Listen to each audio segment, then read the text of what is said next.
शरद पवारांनी मुख्यमंत्री देवेंद्र फडणवीसांना फोन केल्याची माहिती मिळते।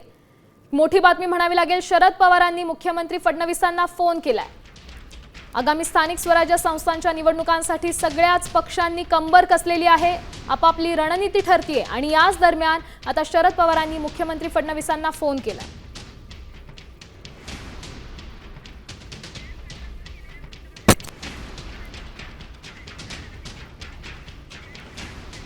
जयंत पाटलांविरोधात पडळकरांनी जे वक्तव्य केलंय त्या वक्तव्यासंदर्भात बोलण्याकरता शरद पवारांनी मुख्यमंत्री फडणवीसांना फोन केल्याची माहिती सध्या मिळतेय।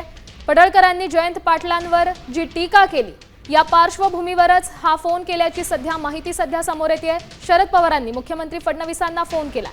पडळकरांच्या वक्तव्यासंदर्भात बोलण्याकरताच हा फोन केल्याची माहिती सध्या समोर येतेय। या संदर्भात अधिकची माहिती देत आहेत आपले प्रतिनिधी गणेश कवडे। गणेश, काय सांगाल, मुख्यमंत्र्यांना शरद पवारांनी फोन केलाय? नक्कीच भाजपचे आमदार गोपीचंद पडळकर यांनी जयंत पाटील यांच्यावर केलेल्या वक्तव्यानंतरून स्वतः शरद पवारांनीच मुख्यमंत्री देवेंद्र फडणवीस यांना फोन करून ही महाराष्ट्राची संस्कृती नाहीये अशा वक्तव्यांवर तुम्ही नाराजी व्यक्त करण्यासाठीच खरं तर शरद पवारांकडून हा फोन होता। कारण की महाराष्ट्रामध्ये अशा पद्धतीचं राजकारण कधी झालं नाही, मात्र व्यक्तिगत अशा पद्धतीचं हे राजकारण होतं आणि याच पार्श्वभूमीवर पवारांनी मुख्यमंत्र्यांकडे ही नाराजी व्यक्त केलेली आहे। त्यानंतरून आता मुख्यमंत्री नेमका गोपीचंद पडळकरांना काय आदेश देतात का हे देखील पाहणं गरजेचं आहे। नक्कीच, धन्यवाद गणेश दिलेल्या या सविस्तर अपडेटसाठी। त्यामुळे मुख्यमंत्र्यांसोबत बोलणं झाल्यानंतर मुख्यमंत्री देवेंद्र फडणवीस यावर काय प्रतिक्रिया देत आहेत, यावर काय ऍक्शन घेत आहेत तेच पाहणं महत्त्वाचं ठरणार आहे।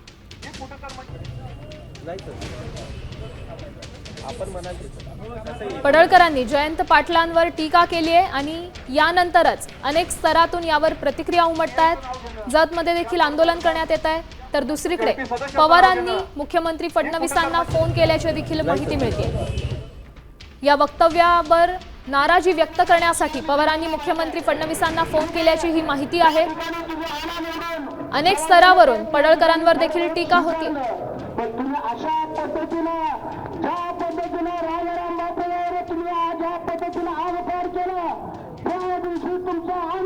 तर गोपीचंद पडळकरांनी नेमकी काय टीका केली होती आणि त्यावर काय प्रतिक्रिया उमटल्या पाहूया। गोपीचंद पडळकरनं कुठल्या व्यापाऱ्याकडून वर्गणी घेतली का? या मधला एखादा व्यापारी घ्या आणि त्याच्यावरती खंडणीचा गुन्हा दाखल करा। अरे जयंत पाटला, तुझ्यासारखा भिकारी अवलाद गोपीचंद पडळकरची नाही। माझ्या ती धमक आहे कार्यक्रम करायची, तुझ्यासारखी ती अवलाद नाही। तू राजाराम पाटलांना काढलेली अवलाद मला अजिबात वाटत नाही। आता या वक्तव्यावर आव्हाडांनी काय प्रत्युत्तर दिलंय पाहूयात।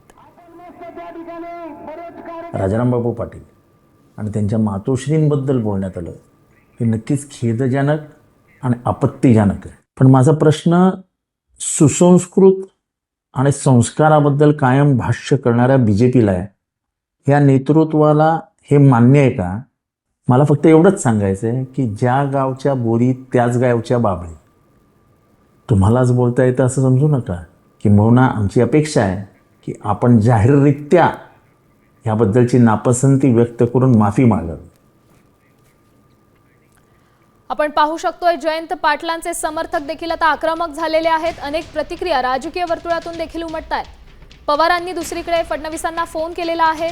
गलिच्छ टीका योग्य नाही असं देखील बोलण्यात येत आहे। त्याचसोबत जयंत पाटलांचे समर्थक देखील त्यांच्या बाजूने आक्रमक झालेत। पडळकरांविरोधात सध्या आंदोलन केलं जात आहे। सांगलीच्या इस्लामपुरात पडळकरांविरोधात आंदोलन छेडण्यात आलंय। जयंत पाटलांचे समर्थक सध्या जतच्या दिशेने रवाना झालेत।